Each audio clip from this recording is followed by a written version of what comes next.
Hello everyone, welcome back to my channel. I am Selma.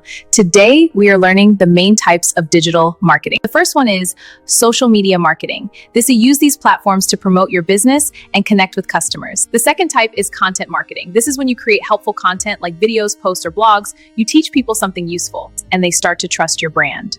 Content marketing is slow, but very powerful. The third type is email marketing. This is when you send messages directly to your customers through email. You can send updates, offers, reminders, and helpful tips. Email marketing is strong because the people on your list already know you. The fourth type is SEO.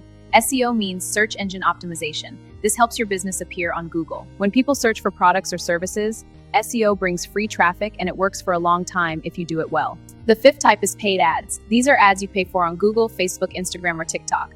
Paid ads help you reach more people very fast. They are good when you want quick results or when you are launching something new. Let us do a small recap. The main types of digital marketing include social media marketing, email marketing, SEO, and paid ads. Each one has its own job. Each one helps your business in a different way. You do not need to use all of them. Stay consistent. Thank you for watching this lesson. Please subscribe for lesson 4. See you in the next video.